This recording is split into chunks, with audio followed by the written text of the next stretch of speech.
Good morning. We are back live in the hall at the GMA Annual Convention. I am Amy Henderson, joined by Lou Comer, also of GMA.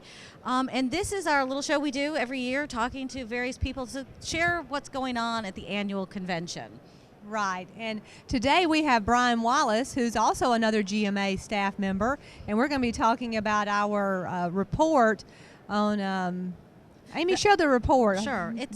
And Brian, tell us a little bit about, because this is kind of what our whole convention has been built around, honestly. Yeah, this year, the last couple of years ago, we started talking with the Georgia Council for the Arts about doing something together, just what can we do to work together. And they suggested, after we talked a little bit a few times, about a report about what cities are doing about how they're using the arts for economic and community development. So what we did is that we ended up doing a grant with through the GCA, and we identified 5 cities that we did full case studies on, and then we did 2 cities that we did more project-based case studies on. And over the course of last summer and in the fall, more in the fall, we went out and visited those cities. I went with 2 staff from the GCA. I went with Karen Patey, who's the executive director, and Alan Bell, who works with her. And we went out and visited all 7 cities, and then they went back out. Alan went out again, and they really did a lot of work on this with a writer and a photographer to do the case studies. Yeah. And so, and again, it did, I think, kind of inspire a little bit what we wanted to do this convention, because our intention was to have this ready by convention this year, and it was, obviously, but it did kind of get the creative juices flowing at GMA to really do the whole convention about the arts and the impact of the arts. It is a great publication. It's got so much great information for cities that are interested. You know, it's got everything by the numbers, and I think that's one of the things, you know, when you say arts, people think kind of light and fluffy. Yeah. This report actually has... Or just entertainment value. Right, yeah. right. They don't see the return on investment. That's right. And this report really lays that out very well. Yeah, the introduction has a lot of information, kind of high level, about the impact of the arts, and then the case studies of the 5 cities really goes into what they're doing to use the art, to utilize the arts to leverage economic and community development efforts. Well, when you went out with the Council on the Arts to visit these cities, was there anything that you felt that like they all had in common that they were doing, or were there any commonalities? It's truly a collaborative effort between both city officials, nonprofit groups, possibly the chamber, and of course in Athens they do a lot with the university. And just individuals, entrepreneurial, small business owners. So it's not just, we like the arts and this one group's doing something with it. It's really to make it work, to leverage it for economic development efforts. They really have to work together, and a lot of these efforts are really spearheaded by the arts organization. It's not the city's so they kind of bring the city into it. Exactly, and they all see the benefit to it. So it's not always just the city taking the lead. Sometimes it's the arts organization or business owners. Right. Did the cities that are in the report, do their local artists have some kind of collaborative that helps them be more cohesive? I mean, how is... Yes, certainly, like in Blue work? Ridge they do that, and a number of places, and like Athens got all types of different arts organizations, so very much so. And Alan is here. He's going to join us and talk a little bit about, you know, the report and, you know, and a little bit about the Council on the Arts too, Alan. That would be, I think, useful for people to know what it is the Georgia Council on the Arts does. And as city officials, whoops, I'm going to lose the report. How can they work with the Council on Arts or with their local artists? Sure. So Georgia Council for the Arts plays a number of roles around the state. One role is we are a grant maker. So and our folks, we love grants. Right. Okay. Well, good. Then this will be good news and interesting. We won't lose you during this segment. So Georgia Council for the Arts has a few different grant programs. There's a partner grant, which is where arts organizations can apply for funding to kind of provide general operating support of their mission and their programs, right? And those go to communities all over the state. And then there's a project grant, which any type of organization, whether arts related or not, can apply for an art-specific project. Okay, so if a non-arts organization wanted to do an arts project in the community, they could apply for this grant. And of course, it's open to arts organizations too, cities, counties, and whatnot.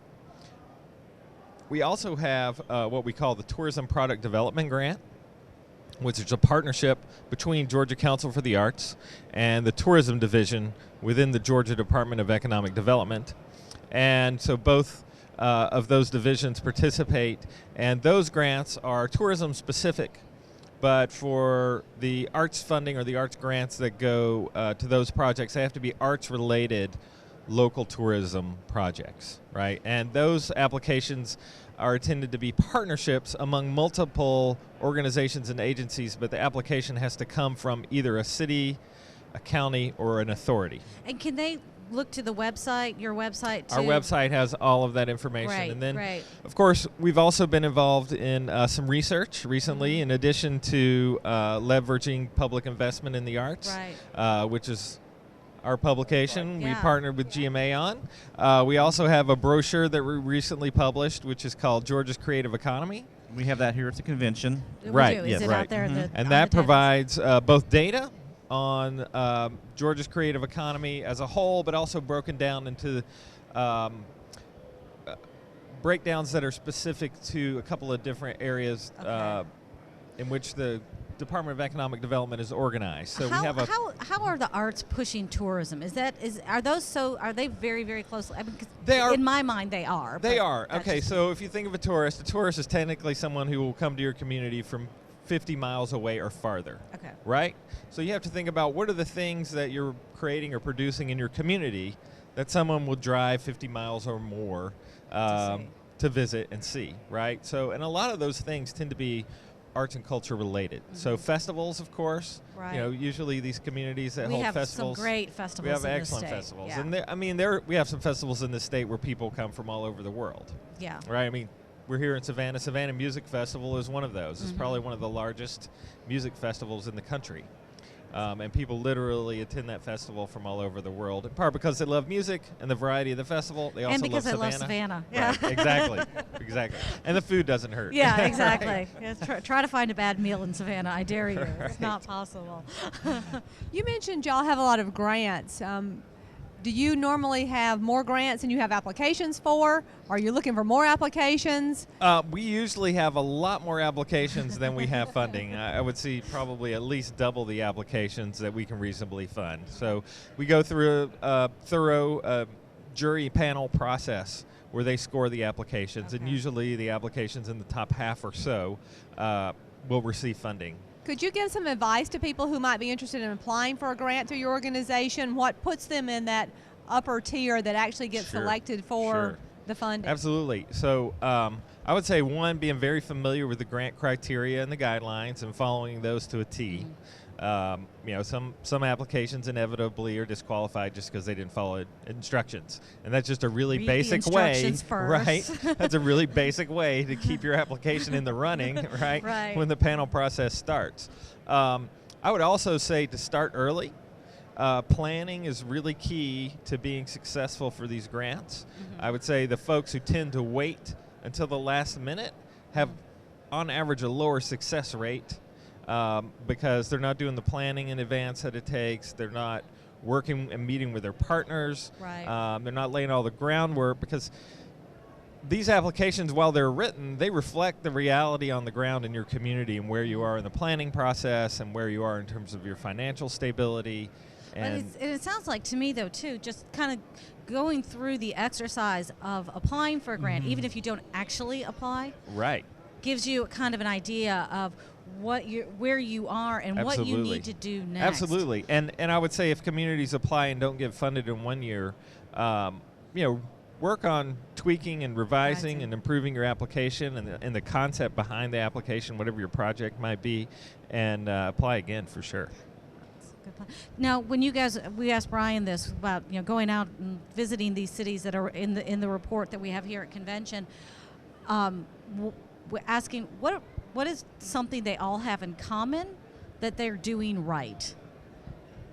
These communities? Well, I said they really collaborated very well. Absolutely. And they had to. I mean, there was no way one group could do all of that. Right. That was my big takeaway. Right. Between the city or county and local arts organizations and local entrepreneurs, the chambers of commerce, the tourism division, downtown development authorities, they all partner together really well. One of the things I was thinking about the other day that all of these communities also have in common is that all of them are actually involving their downtowns in some way. Good point. Right? Yeah. Every single one of them, whether it's through public art or through festivals or through a creative district or various other ways, bringing in local creative entrepreneurs and curating those entrepreneurs carefully so that you're bringing in really high quality work.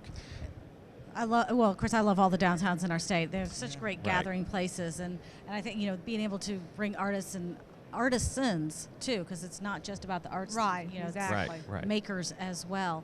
Absolutely. What advice after doing this report, what advice would you guys give to cities that maybe are just getting started or trying to, I think even better, trying to sell the idea to their community that there is a role for cities in the arts? Well, I think one thing is to literally look at the report, because we have a big city, Athens, to Thomasville, Blue Ridge, Springfield, and Hapeville, and Clarkston. So right. and Thomasville. Yeah. So we had all size cities that have done this, and it's not all just big. It's not all Atlanta or Augusta or Athens. Right. It's any size city can do this, and take a look at what these folks are doing, and give them a call if you kind of need to get an idea about how to start. Right. Hey, Brian, the report that's available, where can someone pick this up here at convention?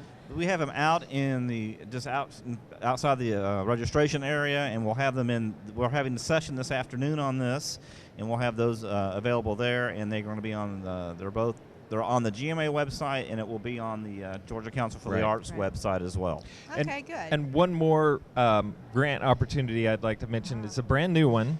And I feel like I should hear a cash register Right. ringing right now. Dollar sign flashing around. Well, it's brand new, and we don't have all the details ready to release to the public yet, but we know that the call for applications will happen this summer. So I would say look at our website. It's GAARTS, so GAARTS.org.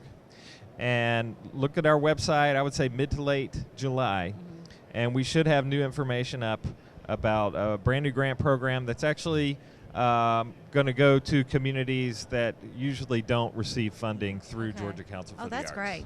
Great. Great opportunity. Well, thank you guys so much. And the report is beautifully written, and the photography is great, and I hope it inspires a lot of people to get involved. Thank you. Right. Thank you. So do we. Thanks. And we're going to go back out to Aileen out in the conference and out in the exhibit hall and meet some of our exhibitors who are here today. We have about 200 exhibitors here, and we want to get to know a few of them.